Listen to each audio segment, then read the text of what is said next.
السلام علیکم ورحمۃ اللہ وبرکاتہ۔ معزز ناظرین و سامعین، کریم آقا علیہ الصلاۃ والسلام نے ارشاد فرمایا، الحب فی اللہ والبغض فی اللہ، اللہ کے لیے محبت کرو اور اللہ ہی کے لیے دشمنی رکھو۔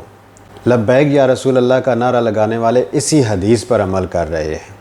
ہماری دشمنی بھی اللہ کے لیے اور ہماری دوستی بھی اللہ کے لیے ہے۔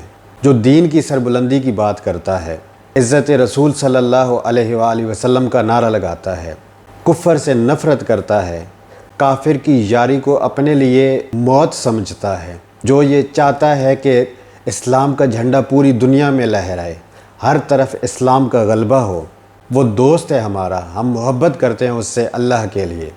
اور جو دشمن سے دب جائے، دشمن اسلام اور گستاخان رسول صلی اللہ علیہ وآلہ وسلم کو جفیاں ڈالے، جو اپنی تہذیب کو بھول کر یہود و نصارہ کی تہذیب کو اپنائے، جو نام کا تو مسلمان ہو مگر کردار کا مسلمان نہ ہو، جس کے ہیرو کریم آقا علیہ الصلاۃ والسلام کے صحابہ و اہل بیت نہ ہوں، جو ہر بات میں شیکسپیئر کا حوالہ دیتا ہو، ہم نفرت کرتے ہیں اس سے اللہ کے لیے اور بغض رکھتے ہیں اس سے اللہ کے لیے۔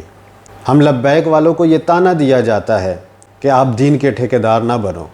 ہمارے قائد ملت اسلامیہ نے فرمایا تھا کہ ہم دین کے ٹھیکیدار تو نہیں مگر چوکیدار ضرور ہیں، اور چوکیدار کا کام ہوتا ہے کہ وہ پہرہ دے۔ ہم دین رسول صلی اللہ علیہ وآلہ وسلم پر پہرہ دے رہے ہیں اور انشاءاللہ مرتے دم تک دیتے رہیں گے۔